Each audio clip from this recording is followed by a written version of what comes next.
Assalamualaikum warahmatullahi wabarakatuh. Berjumpa kembali dengan Duta Dunia Cerita. Dalam mengimplementasikan keahlian, terkadang kita melampaui batas-batas tanggung jawab kedisiplinan kita. Seperti cerita di bawah ini.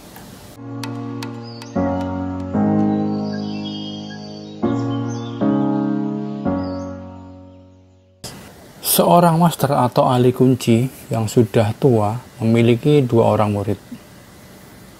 Untuk mewariskan ilmu pamungkasnya, sang master memberikan ujian untuk kedua muridnya. Hari ini kalian aku tugasi untuk membuka gembok milik sang gubernur. Tugas kalian adalah membuka gembok peti-peti di dalam kamar itu. Sampailah mereka di rumah sang gubernur. Kedua murid masuk secara bersamaan pada kamar yang berbeda. Tidak lama kemudian, sang murid pertama keluar dari kamar terlebih dahulu dan tampak berhasil menyelesaikan tugasnya. Sang master pun bertanya, "Hai murid, cepat betul kamu menyelesaikan tugasmu. Apa isi dalam peti itu?" Dengan penuh percaya diri, si murid pertama menjawab dengan harapan akan menjadi pemenangnya. Di dalam peti itu terdapat sebuah batu permata yang dibungkus kain putih. Dan setelah saya buka, ternyata itu batu merah delima, guru. Andaikan itu milikku, niscaya aku akan menjadi kaya raya. Mendengar jawaban dari murid pertama itu, si master kunci tersenyum. Tak lama kemudian, murid kedua pun keluar dari kamar. Sang master pun bertanya, "Apa yang kamu dapatkan setelah bisa membuka gembok itu?"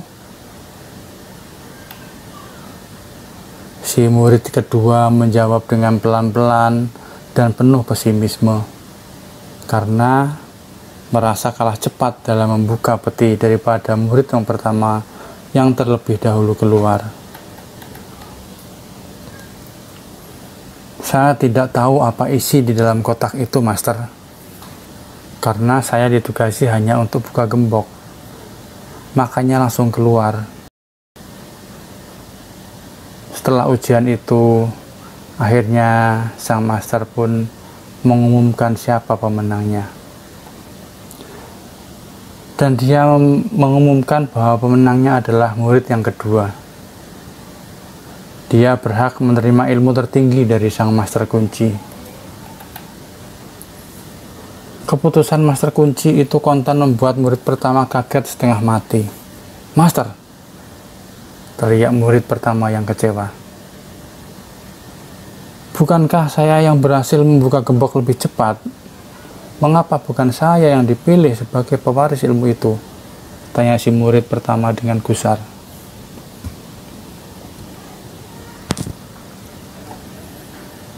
Mendengar kegusaran murid pertamanya itu, si master kembali tersenyum bijak.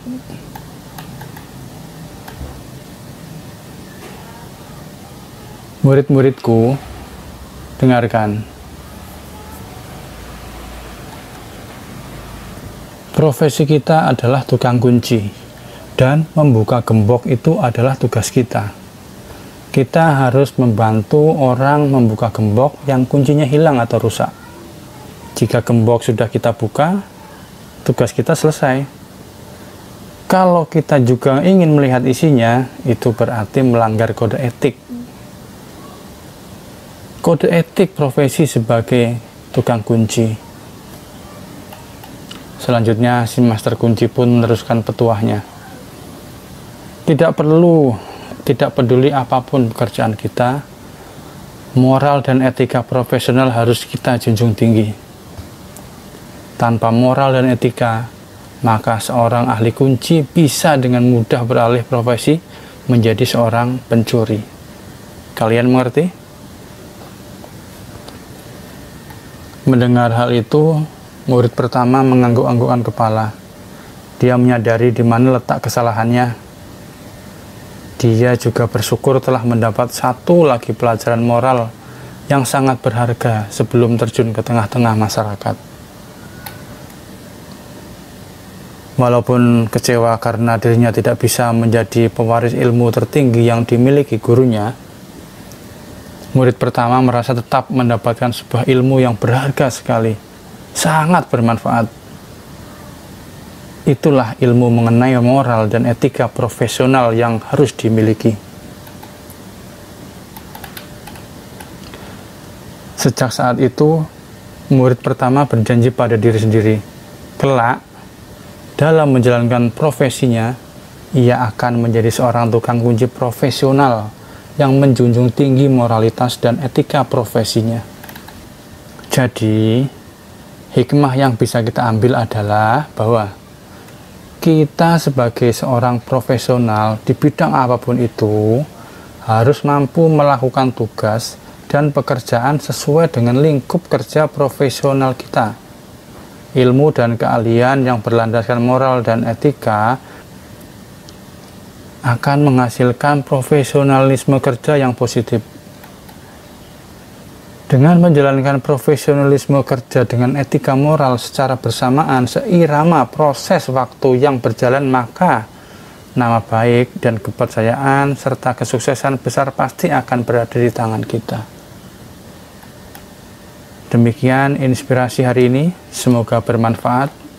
Assalamualaikum warahmatullahi wabarakatuh.